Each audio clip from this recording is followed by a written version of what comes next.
Saidah, kamu baca buku apa itu? Oh, aku lagi baca buku tentang sejarah penjajahan di Indonesia. Aku boleh ikut baca nggak? Oke, boleh. Jadi,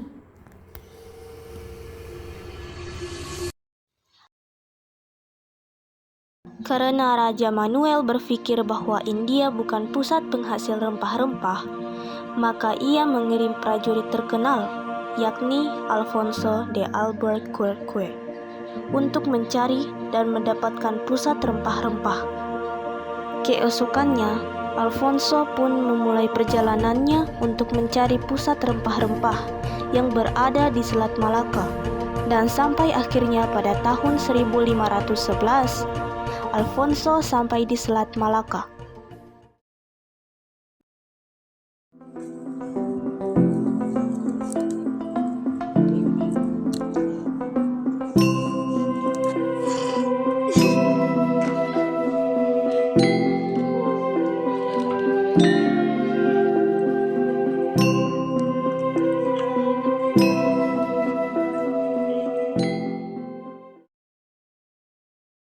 Prajurit, cepat kemari.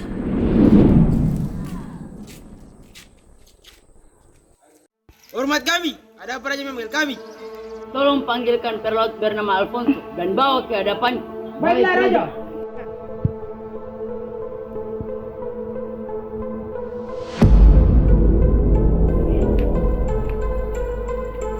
Maaf raja, ada apa? Karena pusat rempah-rempah yang aku inginkan belum ditemukan oleh para pelaut sebelumnya. Maka karena itu, aku ingin kau yang mencari pusat rempah-rempah itu. Kudengar pusat rempah-rempah itu berada di Selat Malaka. Baiklah raja, aku akan menjalankan perintah.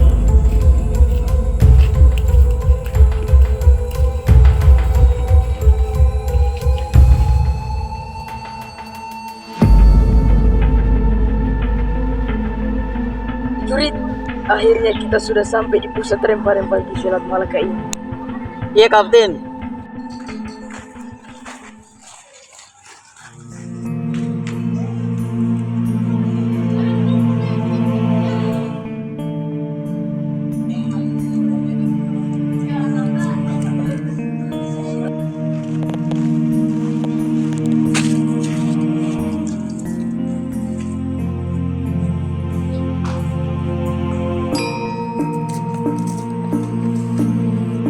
Selamat datang. Apakah kalian menjual rempah-rempah? Iya, kami menjual banyak sekali rempah-rempah. Apapun yang kalian jual, kami akan membeli. Oh, silakan. Kami menjual kunyit, jahe, dan lengkuas. Kami akan membeli semuanya ini, Pak.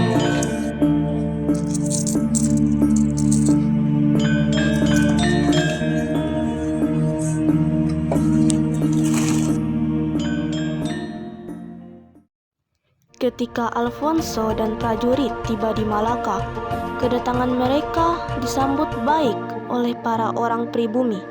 Ketika Alfonso melihat orang pribumi menerima kedatangannya dengan baik, maka sifat serakahnya pun muncul. Ia ingin menguasai Malaka dan melakukan monopoli dagang. Tindakannya ini mendapatkan perlawanan dari berbagai pihak. Misalnya pada tahun 1512, perlawanannya yang dilakukan oleh Pateh Kadir dan Hang Nadim. Orang Portugis telah melakukan monopoli perdagangan. Apa yang harus kita lakukan? Sepertinya kita harus melarang mereka agar Portugis berada di Malaka dan tidak memonopoli perdagangan. Kalau begitu, ayo kita serang pusat kota. Aku akan memanggil orang-orang pribumi yang lain untuk membantu kita menyerang Portugis. Baiklah, besok kita akan melakukan penyerangan.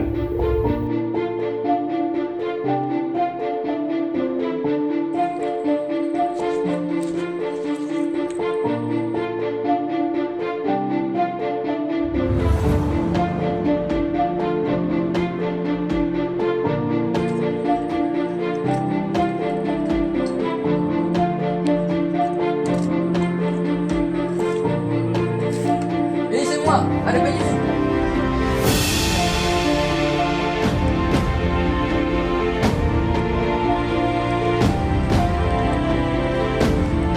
Hei, beda sekali nggak masukin beras kami. Itu apa? Kami tidak terima dengan apa yang kalian lakukan kepada kami. Ayo Hang Nadim, kita hancurkan markas mereka.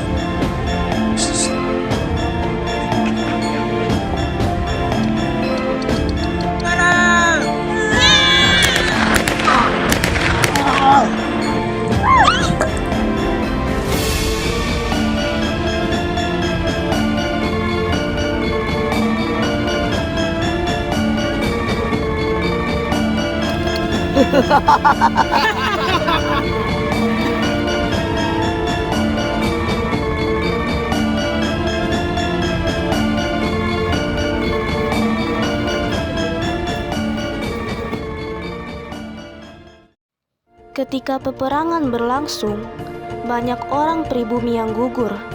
Begitu pula dengan Hang Nadim. Akan tetapi, Pate Kadir dapat menyelamatkan diri. Alfonso dan para prajurit pun kesal karena mereka berani menyerang markasnya.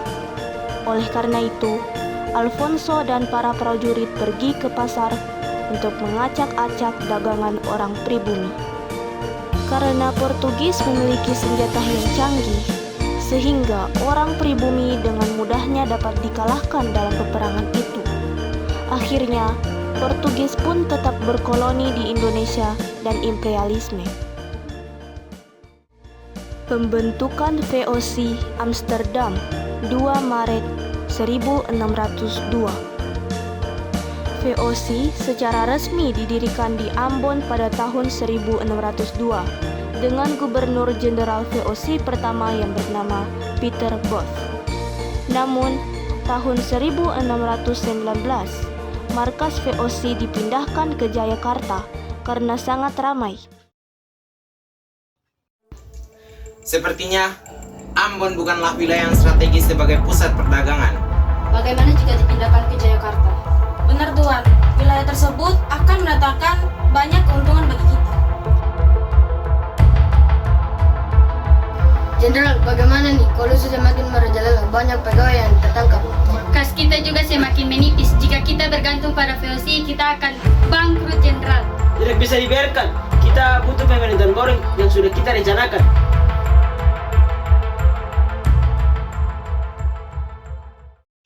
Kehancuran VOC Batavia 31 Desember 1799. Kemudian dibubarkanlah VOC.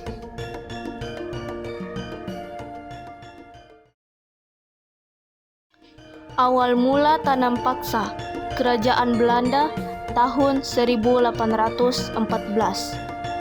Berdasarkan Konvensi London sejak tahun 1814, Inggris harus menyerahkan Hindia Belanda, khususnya Jawa, ke tangan Belanda kembali.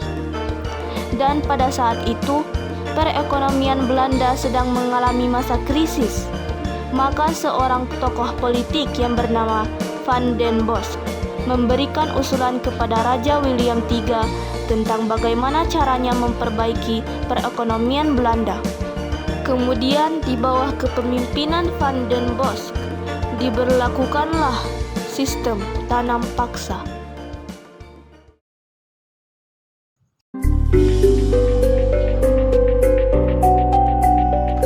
Pak, mau main. Sabar dulu ya, kita kerja dulu ya.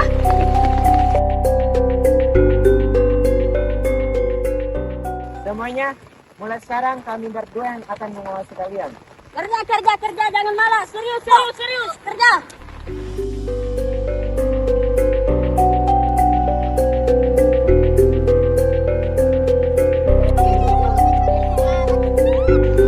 Pak, Oh, cuma sedikit. Mendingan per ekor harus.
Sejalan dengan hal ini, membuat kaum liberal yang bernama Douwe Dekker tergerak hatinya untuk membuat buku yang menceritakan tanam paksa.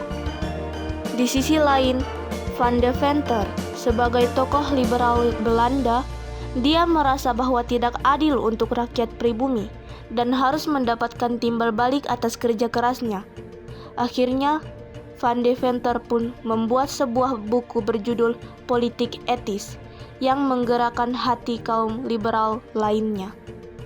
Secara berangsur-angsur, tanam paksa dihapuskan dan digantikan dengan politik pintu terbuka. Pada tahun 1816, Belanda kembali berkuasa di Maluku. Rakyat Maluku hidup menderita akibat penindasan dan sumber daya yang dikuras habis oleh Belanda. Akhirnya, untuk menghadapi masalah yang sedang terjadi, mereka mengangkat Thomas Matulesi sebagai pemimpin. Ia mendapat julukan Kapitan Patimura. Perang pun tidak dapat dihindari. Penyerbuan pertama dilakukan pada tanggal 15 Mei 1817.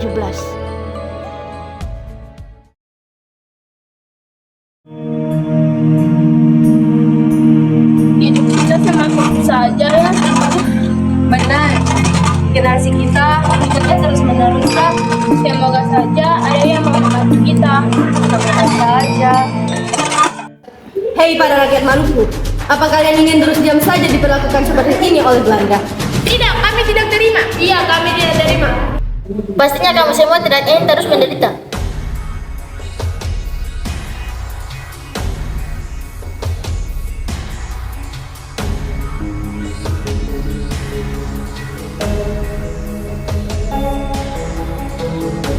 Patimura, bagaimana kita menyerang pos-pos Belanda? Baik, kita akan menyerang pos-pos Belanda dengan seluruh rakyat Maluku pada tanggal 12 Mei. Baik, saya akan mempersiapkan peralatan dan senjata untuk penyerangan besok.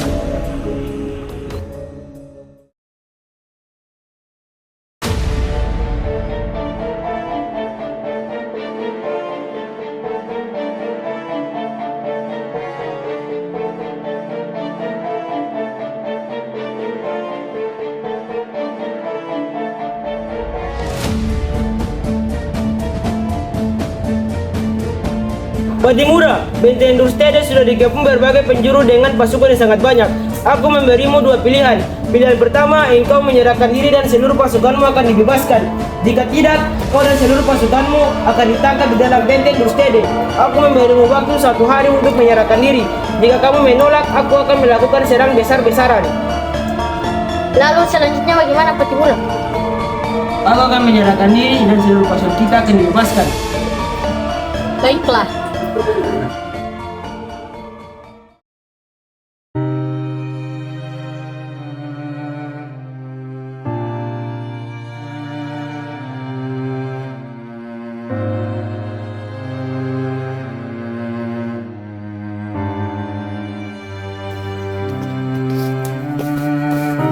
Hei Matulesi, menyeranglah dan bergabung bersama kami. Lebih baik saya mati untuk negeri ini daripada saya harus berkhianat. Bawa dia ke tempat eksekusi.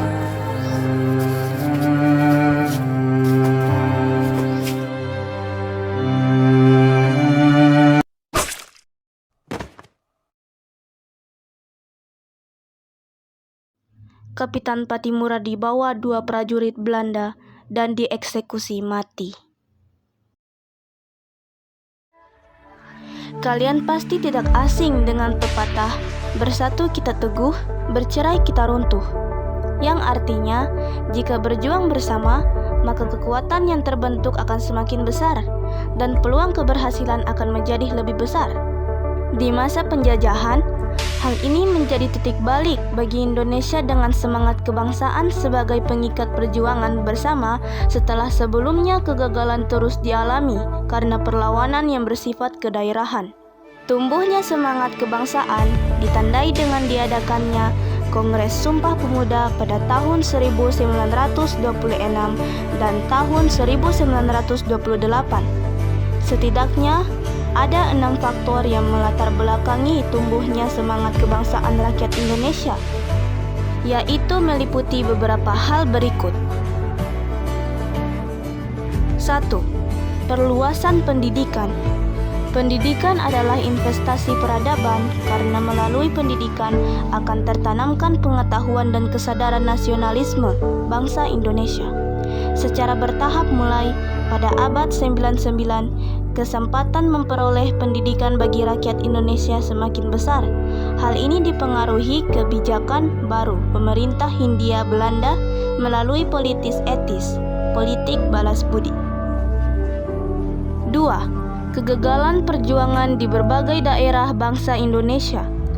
Menyadari kegagalan perjuangan kemerdekaan pada masa lalu terletak pada perlawanan yang bersifat kedaerahan, maka memasuki abad 99, corak perjuangan bangsa Indonesia berubah dari bersifat kedaerahan menuju perjuangan yang bersifat nasional.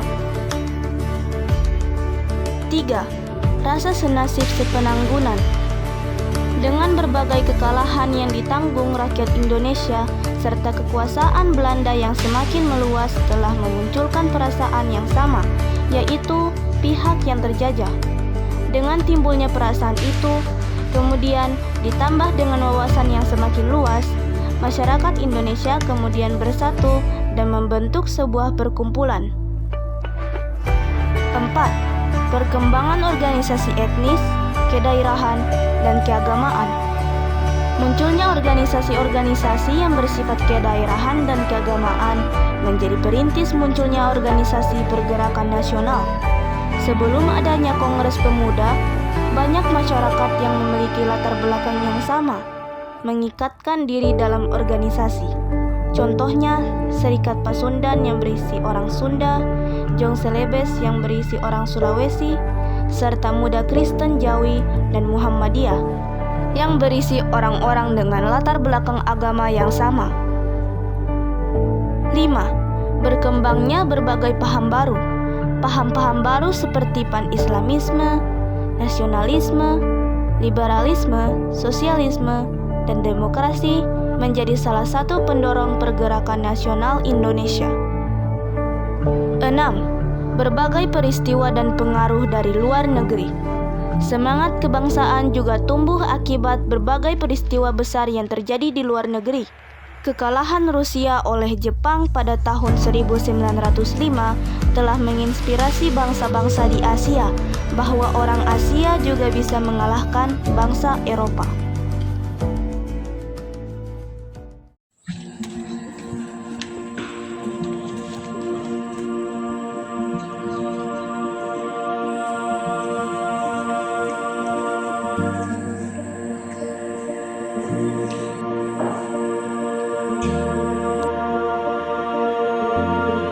Assalamualaikum warahmatullahi wabarakatuh. Selamat siang para hadirin. Perkenalkan, saya Ketua PPPI. Terima kasih yang telah hadir pada Kongres kedua kali ini. Pada Kongres pertama kita masih belum menemukan kata sepakat. Kita adalah bangsa yang terjajah, yang ingin merdeka. Kita harus segera melaksanakan Kongres Pemuda kedua kali ini. Para hadirin dari berbagai daerah harus bersatu untuk tujuan kemerdekaan.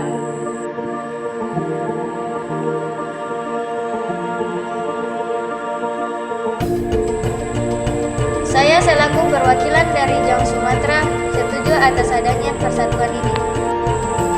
Saya selaku perwakilan Jong Sulawesi setuju atas persatuan ini. Saya perwakilan dari Jong Batak setuju atas persatuan ini. Saya perwakilan dari Jong Minahasa setuju atas persatuan ini.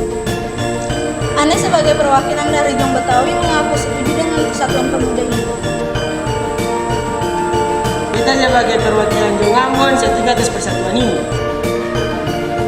Baiklah, hasil dari keputusan Kongres Pemuda kali ini telah disepakati oleh pemuda dari Jong Java, Jong Ambon, Jong Sumatera, Jong Minahasa, Jong Batak, Jong Sulawesi, dan Jong Betawi. Telah diputuskan bahwa kami, putra dan putri Indonesia, mengaku bertumpah darah yang satu, tanah air Indonesia. Kami, putra dan putri Indonesia, mengaku berbangsa yang satu, bangsa Indonesia. Kami, putra dan putri Indonesia, menjunjung bahasa persatuan, bahasa Indonesia. Dengan diputuskan diputuskannya hasil rapat kali ini, maka diwajibkan setiap pemuda di Indonesia bersatu.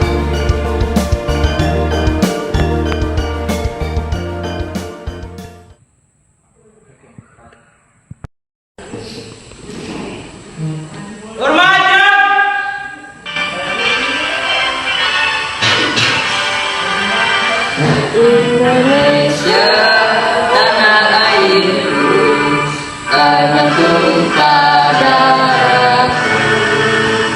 Di sanalah aku berdiri, jadi pandu ibuku. Indonesia kebangsaanku, bangsa dan tanah airku. Marilah kita bersatu, Indonesia bersatu. Hiduplah tanahku, hiduplah negeriku, bangsaku, rakyatku semuanya.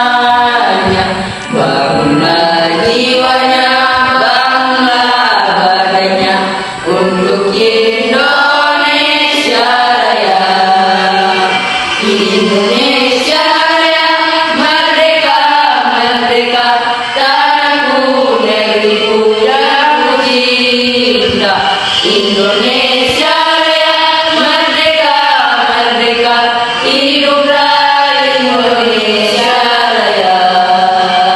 Indonesia Raya, merdeka, merdeka, tanahku, negeriku yang ku cinta.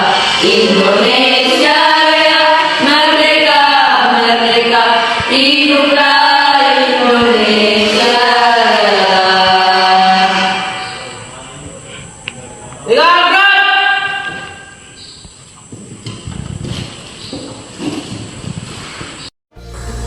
Sumpah Pemuda. Sumpah Pemuda. Kami putra dan putri Indonesia. Kami putra dan putri Indonesia. Mengaku bertumpah darah yang satu. Mengaku bertumpah darah yang satu. Tanah air Indonesia. Tanah air Indonesia. Kami putra dan putri Indonesia. Kami putra dan putri Indonesia. Mengaku berbangsa yang satu. Mengaku berbangsa yang satu. Bangsa Indonesia. Bangsa Indonesia. Kami putra dan putri Indonesia. Kami putra dan putri Indonesia. Menjunjung bahasa persatuan. Menjunjung bahasa persatuan. Bangsa Indonesia. Bangsa Indonesia.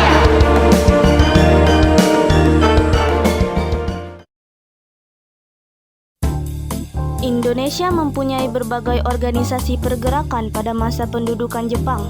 Oleh karena itu, pergerakan nasional pada masa pendudukan Jepang dan organisasi militernya perlu diketahui, yaitu yang berikut. 1. Gerakan 3A. Gerakan 3A adalah organisasi yang didirikan pemerintahan Jepang di Indonesia dengan semboyan Nippon Pelindung Asia, Nippon Pemimpin Asia, dan Nippon Cahaya Asia. Tugas organisasi ini menampung para pemuda usia 14 hingga 18 tahun yang kemudian memberikan pendidikan melalui kursus silat, olahraga Jepang, dan lainnya. 2. Putra. Putra atau Pusat Tenaga Rakyat merupakan organisasi yang menjadi wadah segala potensi rakyat supaya dapat membantu Jepang dalam Perang Asia Timur Raya. Organisasi ini berfungsi propaganda sehingga Jepang memperbolehkan organisasi ini untuk menggunakan fasilitas seperti media pemerintahan Jepang, misalnya koran dan radio. Putra juga memiliki tugas memperbaiki bidang sosial ekonomi masyarakat Indonesia. 3. MIAI. MIAI atau Majelis Islam A'la Indonesia merupakan organisasi Islam pada masa pemerintahan kolonial Belanda dan kembali dihidupkan pada masa pemerintahan Jepang. Organisasi ini menjadi wadah silaturahmi, berdialog, dan musyawarah mengenai hal yang menyangkut dari kehidupan umat. Jepang menghidupkan kembali Miyai karena mampu menghimpun masyarakat, khususnya kaum muslim yang diharapkan dapat dimobilisasi untuk keperluan perang. 4. Jawa Hokokai. Jawa Hokokai adalah organisasi yang tujuannya untuk menyatukan semangat rakyat secara lahir dan batin agar setia mendukung Jepang. Organisasi ini juga terdiri dari macam-macam himpunan dengan berbagai bidang profesi yang ada di Indonesia. 5. PETA. Mulanya, organisasi PETA dibentuk dalam wilayah kekuasaan tentara ke-16 di Jawa dan Madura. Selanjutnya berkembang juga di luar Jawa, seperti di Sumatera yang dikenal dengan sebutan Giyugun atau dalam bahasa Indonesia, prajurit sukarela. 6. Heiho.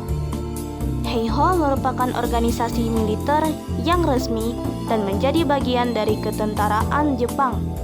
Anggota Heiho terdiri dari kalangan pemuda berusia 18 sampai 25 tahun dengan pendidikan SD sebagai yang terendah.